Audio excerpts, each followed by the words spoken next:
बघा, लोकतंत्र देश आहे, लोकशाही देश आहे। यामध्ये मोर्चा काढणं काही चुकीचं नाही, परंतु मोर्चाचा नावाखाली हेतू वेगळा असेल तर नक्कीच ते पोलिसाला गोपनीय विभागाच्या माध्यमातून माहीत पडत असतो। पोलिसांनी जी कारवाई केली ती माझ्याकडे आत्तापर्यंत माहिती नाही की नक्की काय कारवाई केली आहे, पण पोलिसांचं काम आहे लॉ अँड ऑर्डरची सिच्युएशन बघणं आणि मला वाटते पोलिसांचे योग्य काम केलं असेल। मोर्चा काढायला कुठली बंदी नसावी, लोकशाही काढायलाच पाहिजे, परंतु हेतू वेगळा आहे। आज आपण हा मोर्चा बघितलं तर त्यामध्ये मराठी एकीकरण समितीच्या नावाने हा मोर्चाला तूल दिला जातो। आता मराठी एकीकरण समिती कोण आहे? त्याचे अध्यक्ष पूर्व मनसेचे कार्यकर्ता। ह्याच एकीकरण समितीने विधानसभेमध्ये कुठलाही हिंदू पक्षाला किंवा हिंदू कॅन्डिडेटला कोणालाही नाही, एका मुस्लिम कॅन्डिडेटला जाऊन त्याला मदत केली त्याने। तर ही कुठली मराठी एकीकरण समितीची दोरी भूमिका होती?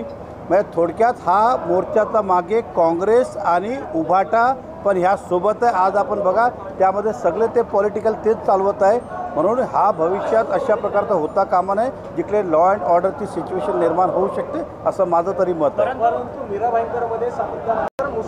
बघा, मी परत सांगतोय, आजचा विषय एवढा आहे की जो मोर्चा काढला आहे त्या मोर्चा काढायला लोकशाही लोकतंत्रामध्ये कुठेही सर्वांना अधिकार आहेत। आता पोलिसांनी का कारवाई केली? पोलिसांना त्यामध्ये काही कसं वाटलं असेल गोपनीय विभागानं की दिखा कुछ और रे कर कुछ और रे, दाखवतात काहीतरी वेगळं आणि करता काहीतरी वेगळं, कदाचित त्या हिशोबाने निर्णय घेतले असेल। हा माझं मत मी व्यक्त केलं। मी तिकडे नाही आहे, मी इकडे आहे आणि मोर्चा तिकडे चालू आहे। उदाहरणार्थ रात्री काय घडलं ते मला अजून पण सगळी बातमी आली नाही। असं म्हणतात की या सगळ्या संदर्भात गृह विभागावरती कोणाचा दबाव आहे का? या सगळ्या संदर्भात गृहमंत्र्यांची जाऊन भेट घेणार आहे, याच्यामध्ये कुठेतरी आहे व्यक्ती असं ते म्हणतात। बघा, असं आहे, मनसे पक्ष असेल किंवा इतर पक्ष असेल त्यांनी वेळोवेळी या शहरामध्ये मोर्चे काढलेले आणि मोठ्या प्रमाणात काढले।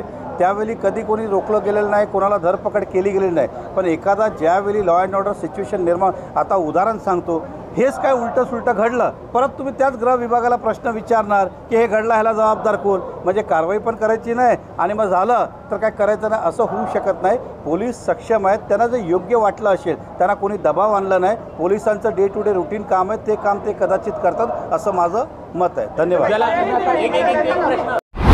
आप देख रहे हैं RMC news. Like, share, comment और सब्सक्राइब करना ना भूलें।